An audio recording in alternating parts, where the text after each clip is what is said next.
오늘부터 대림절이 시작됩니다.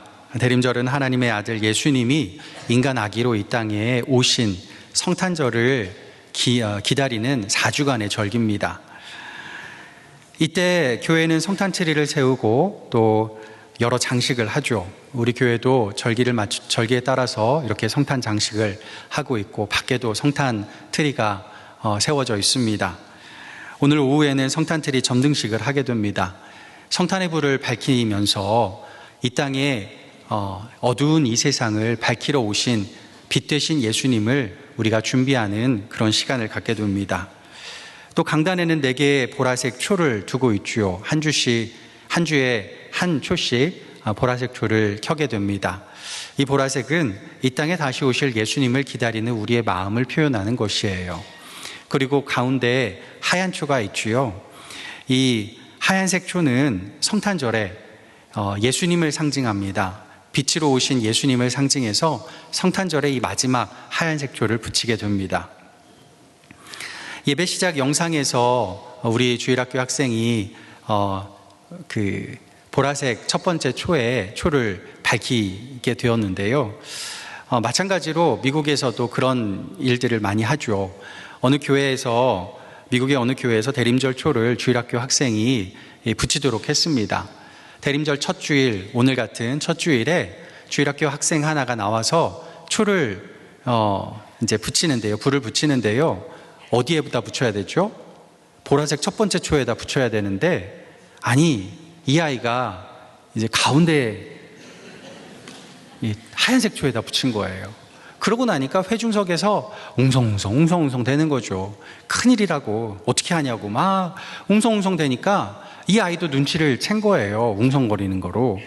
아내가 뭔가 잘못했구나 생각을 하니까 아이가 주눅이 들고 울먹울먹 하면서 그랬대요. 예수님, 초는 초죠. 예수님 신경 안 쓰시죠? 그러면서 울먹울먹 하더래요. 그걸 목사님이 보시고 안쓰러워서 이어서 말씀하셨다고 합니다. 우리는 실수하지만 예수님은 빛을 비추십니다. 대림절 기간에 하얀 초를 붙이든 보라색 초를 붙이든 그게 뭐가 중요하겠습니까? 우리야 순서에 따라서 붙이는 게 중요하고, 순서 안 지키면 어떻게 그럴지 모르겠지만 우리 예수님 그거 상관없이 다 예뻐 보이실 겁니다. 가끔 인도하시는 목사님들께서 이제 대림절에 초를 붙이는데, 오늘은 잘 붙었는데요, 가끔씩 그런 때 있죠. 라이터가 안 켜질 때 따닥따닥따닥 계속 소리가 들리는데 이게 왜 이런지, 이게 불이 안 붙을 때, 또 라이터에 불은 붙었는데 그날은 또 이게 초에 안 붙는 거예요. 불이 아무리 이렇게 해도 초에 안 붙는 때가 몇 번 있었어요. 그나마 여기는 실내니까 그런데 외부에서, 밖에서 대림절 지키는 경우도 있거든요. 그러면 초를 붙였는데 불이 붙었는데 바람이 쉥 불어서 꺼지는 경우도 있어요. 그러면은 마음이 불편하고 그날 예배가 안 되고. 여러분 보신 적 있는지 모르겠어요. 저희 부목사님 중에 한 분 이렇게 붙이다가 안 붙었거든요. 잘 한참을 붙이는데 겨우겨우 붙었는데, 제가 그 얼굴이 지금도 기억이 나요. 너무너무 당황스럽고 사색이 된 그 얼굴이. 여러분, 그래도요, 기억하시길 바랍니다.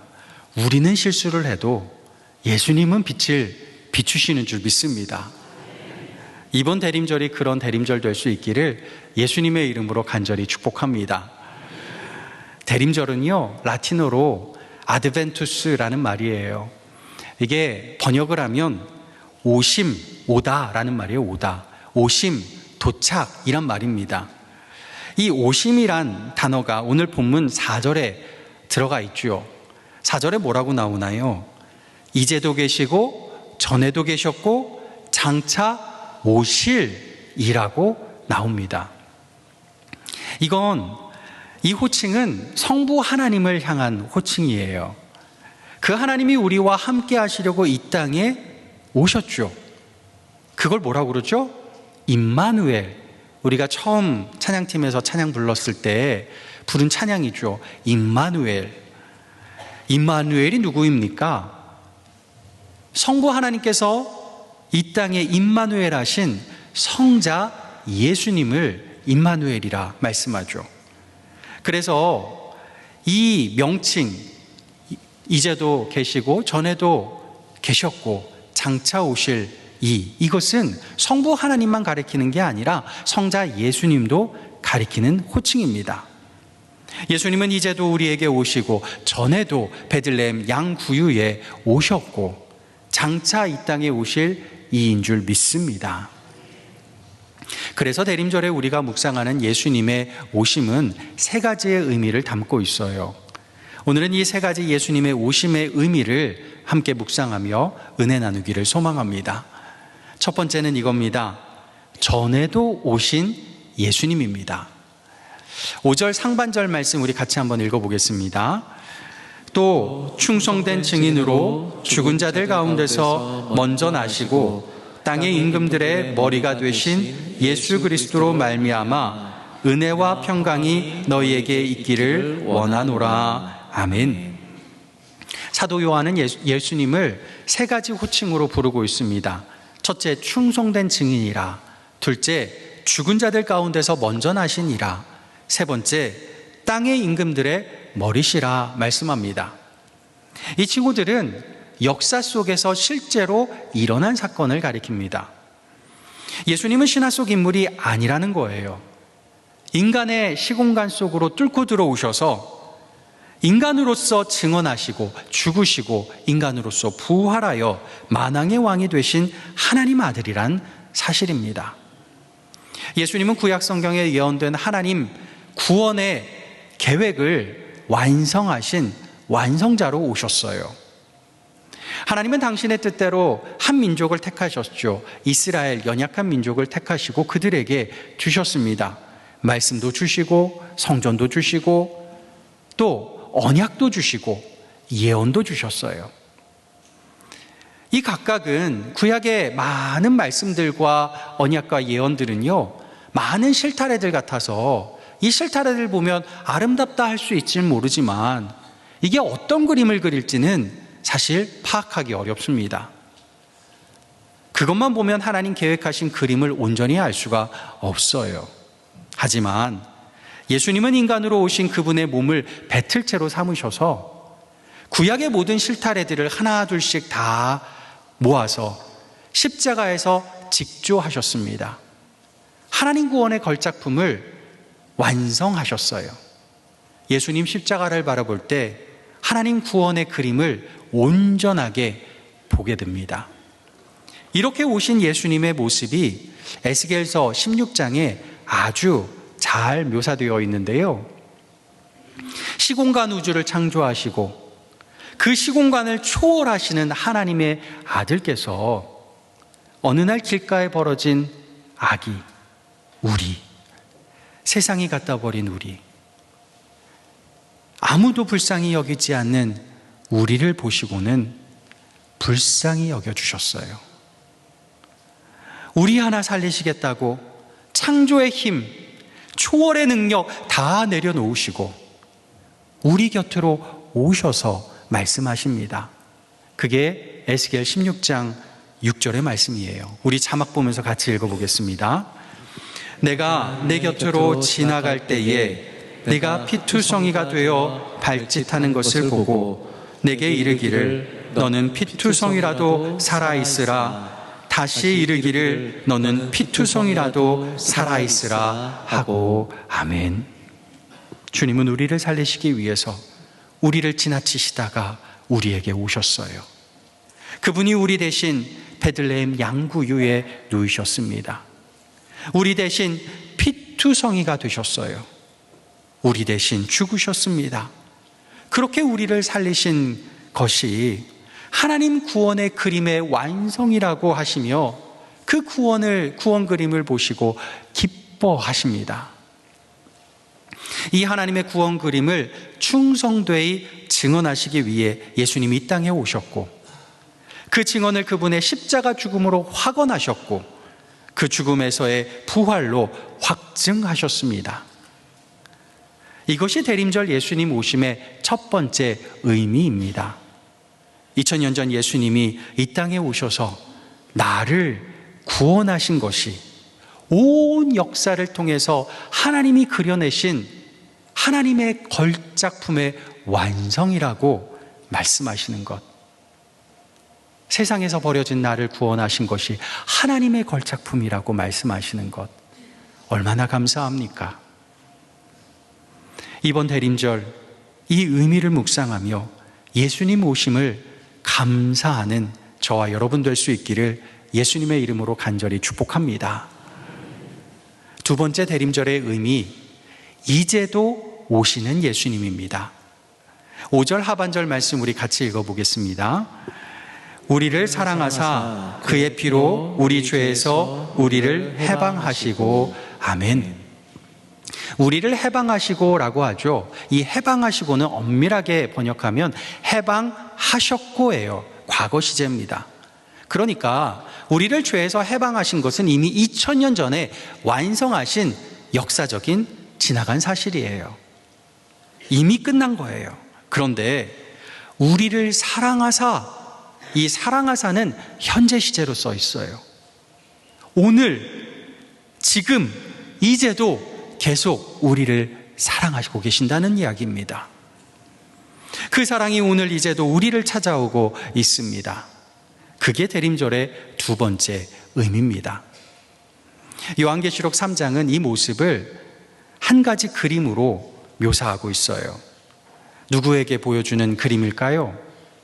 교회에게 보여주는 그림인데, 예수 잘 믿고 잘 섬기는 교회가 아니고요, 예수 잘 안 믿고 교회인데 예수님에게서 멀어져 있는 교회에게 이 그림을 보여주세요.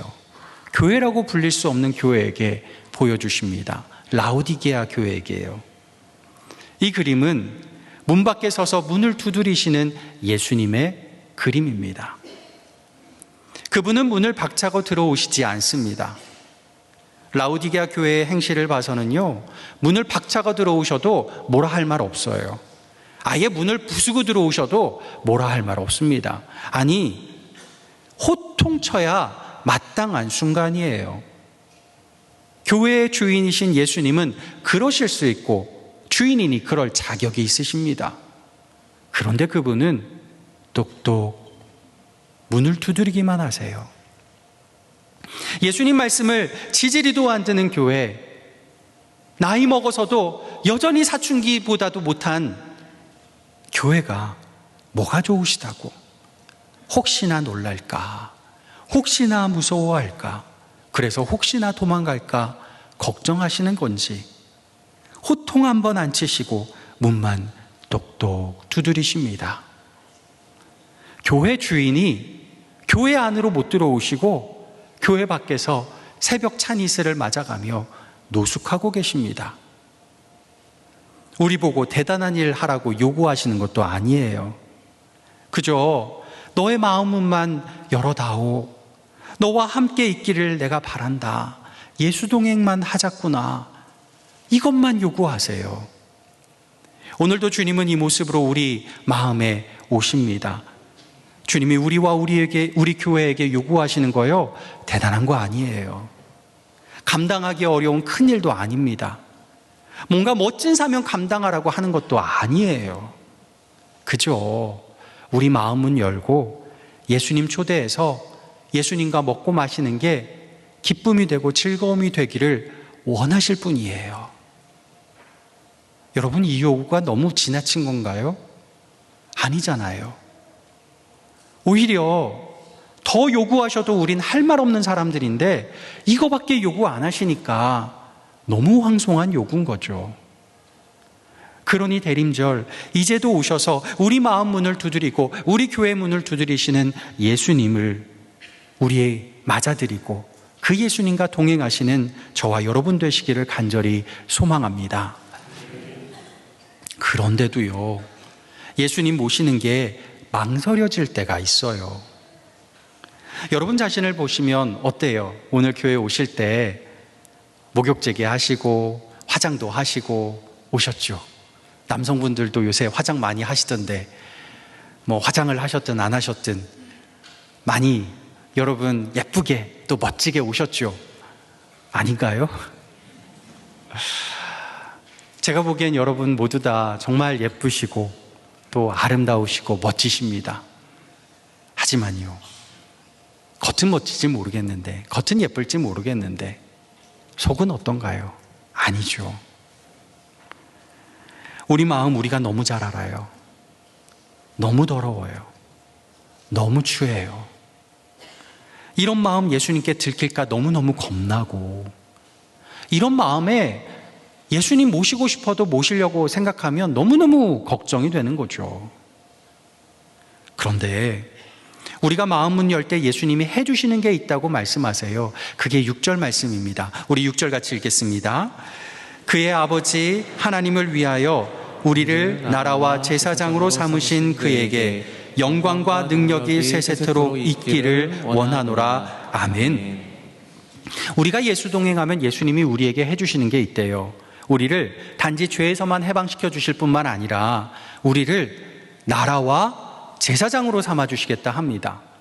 나라로 삼아주신다는 말이 뭘까요? 왕 삼아주신다는 말이에요. 고대 로마 제국은 황제가 다스렸죠. 근데 제국이 워낙 크니까 황제가 다 이렇게 관여할 수가 없어요. 그래서 지역마다, 제국 하에 있는 속국들마다 분봉왕을 세워서 분봉왕이 다스리게 했죠. 예수님이 하나님 제국의 황제라고 한다면 우리가 속한 이 땅의 분봉왕이라는 것이에요. 그런데 보세요. 분봉왕은 황제가 임명하는 거죠. 황제가 임명하면 누구라도 분봉왕의 자격을 따질 수가 없습니다. 헤롯은 유대 핏줄이 아니에요. 오히려 유대인들의 원수였던 에돔족 속 사람이에요. 근데 황제가 헤롯을 유대의 왕으로 세워버리니까 그 누구도 토를 달지 못했어요. 마찬가지입니다. 우리가 나라와 제사장 되는 건 우리 능력, 우리 자격으로 되는 게 아니에요. 우리 준비 상태로 되는 게 아닙니다. 하나님 나라의 황제이신 예수님이 임명하시면 끝이에요. 다른 그 어떤 누구도 자격 운운할 수가 없습니다. 그러니 우리가 왕이 되는 건 순전히 우리 주님의 은혜인 줄 믿습니다. 우리 마음은 예수님을 모실 만한 상태가 아니에요. 더럽고 추하죠. 그러나 예수님 누구십니까? 왕궁의 화려한 아기 침대 다 거부하시고 베들레헴 더러운 양구유에 누이셨어요. 그 예수님이 더럽고 추한 우리 마음 개의하실까요? 아니요. 개의치 않으세요. 우리 더러운 마음에도 들어와 주시고 우리를 나라와 제사장으로 변화시켜 세워주시는 줄 믿습니다. 만왕의 왕이 우리를 왕 삼아 주시니 세상 그 누구도 토달지 못하는 줄 믿습니다. 2015년도 미국 의회 연설에서 프란치스코 교황이 이런 말을 했습니다. 나는 4명의 위대한 미국인에 관하여 이야기할 것입니다. 에이브라함 링컨, 마틴 루터 킹, 토마스 머튼, 그리고 도로시 데이입니다. 교황이 손꼽은 그리스도인 중에, 미국인 그리스도인 중에 최고의 그리스도인 4명을 이야기한 거예요. 다른 분들은 다 아실 텐데 이 마지막 도로시 데이 모르시는 분들 많이 있으실 거예요. 도로시 데이는 평생 한 푼의 이 소유도 갖지 않고 한 평의 땅도 갖지 않고 살아간 분입니다. 정말 깨끗한 양심, 깨끗한 마음으로 노동자들을 위해서 또 노숙자들을 섬기면서 평생을 살아갔어요. 그녀가 한때 이런 말을 한 적이 있습니다. 예수님이 2000년 전 더러운 구유에 오신 것이 너무나 감사합니다. 왜일까요? 그 구유가 제 마음과 닮았기 때문입니다. 제 마음은 더러운 구유 같습니다. 아름답지도 잘 정돈되어 있지도 않습니다. 온갖 악취나는 것들로 가득합니다. 그게 바로 제 마음입니다. 그렇게 깨끗한 마음과 양심을 가진 분도 내 마음 돌아보니까 너무나 더러워요. 너무나 추합니다 해요. 그런데 우리 예수님은 그 더럽고 추한 마음의 구유에도 찾아오셨다 말씀하고 그게 너무 감사하다는 거예요. 예수님은 오래전 베들레헴 구유에 오셨듯이 지금도 우리 마음의 구유에 오고 싶어 하시는 줄 믿습니다. 이제도 우리 마음 문을 두드리고 계십니다. 그러니 지금이에요. 우리 마음 문 활짝 열고 예수님을 맞아들이기를 소망합니다. 만왕의 왕이신 주님과 함께 왕 노릇하시는 대림절 되시기를 예수님의 이름으로 간절히 축복합니다. 마지막 세 번째 대림절의 의미, 장차 오실 예수님입니다. 7절 시작은 이렇습니다. 볼지어다. 뭘 보라는 걸까요? 이 볼지어다라는 말은 예언적인 선포예요. 선택사항이 아니란 겁니다. 어쩌다 얻어맞을 미래가 아니라 반드시 이루어질 미래라는 이야기예요. 그러니 보라는 거죠. 뭘 보라고요? 그가 구름을 타고 오시리라. 구름은 구약에서 하나님의 영광의 임재를 말씀합니다. 시내산의 구름, 성막을 덮은 구름, 성전을 덮은 하나님의 영광된 구름, 그걸 말해요. 예수님께서 다시 오실 때 그냥 하늘에 떠 있다가 사라지는 그 구름을 타고 오신다는 말이 아니라 하나님의 영광의 임재 가운데 오신다는 말씀이에요. 그렇게 예수님 다시 오심은 베들레헴 마구간에 처음 오셨을 때처럼 은밀하게 오시지는 않습니다. 만인이 다 보도록 오신다는 말씀을 하세요. 7절에 누가 본다고 그러죠? 각 사람의 눈이 그를 보겠고 그를 찌른 자들도 보겠고 땅에 있는 모든 족속이 주님의 다시 오심을 보겠다 말씀합니다. 7절 끝에 보면 예수님의 재림을 모든 이들이 보게 되는데 보는 이들의 반응이 두 가지로 나뉘어요. 첫 번째 반응은 그로 말미암아 애곡하리니 합니다. 예수님 때문에 울어요. 왜 울까요? 자기들이 쌓아 올린 바벨탑이 무너지니 울고 영원 형벌 지옥에 들어갈 것을 너무 늦게 깨달으니 웁니다. 부자와 나사로 중 부자가 지옥에 떨어지고 나서 울잖아요. 너무 늦었다고. 그럼 7절엔 기록되지 않은 다른 두 번째 반응은 뭘까요? 애곡하는 이들이 있었다면 그 반대는 누굴까요? 기뻐하는 이들, 기쁨이 있는 겁니다. 모든 수고를 그치고 영생복락 천국에 들어가니 기쁨입니다. 사랑하는 주님을 눈으로 배우니 기쁨입니다. 여러분, 우리에겐 예수님 다시 오심이 애곡입니까? 기쁨입니까? 오늘 지금 이 순간 예수님 오신다면 어떨 것 같아요? 아유, 주님 며칠만 더 있어 주시면 안 돼요?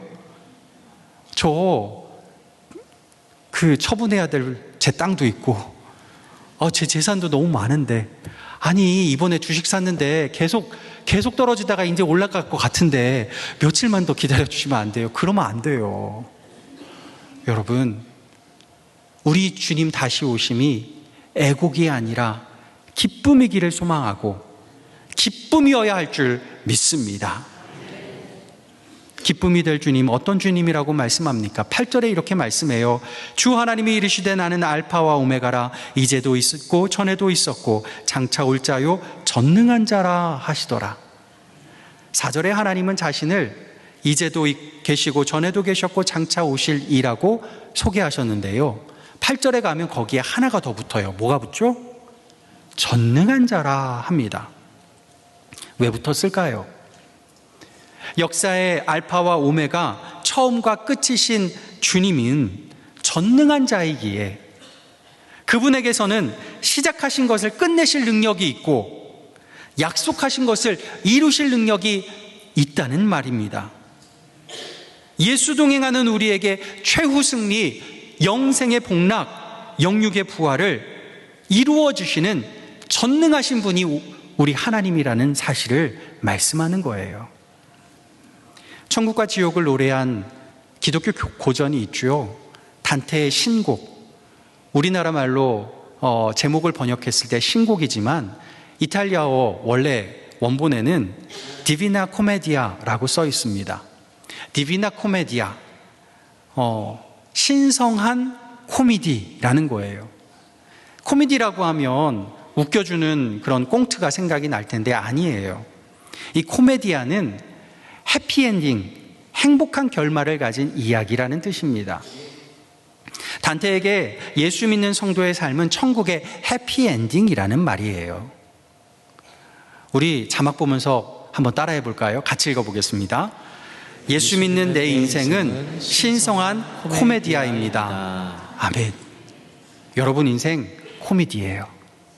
웃겨서 코미디가 아니라 하나님께서 해피엔딩 만들어 주시기에 코미디인 줄 믿습니다. 우리가 다시 오시기를 기다리는 대림절 예수님은 우리 인생을 코미디아로, 해피엔딩으로 만드시는 전능한 분인 줄 믿습니다. 그러기에 대림절에 우리가 드릴 고백은 초대교회 성도들의 고백이자 요한계시록의 결론이에요. 요한계시록 22장 20절 말씀 같이 읽어보겠습니다.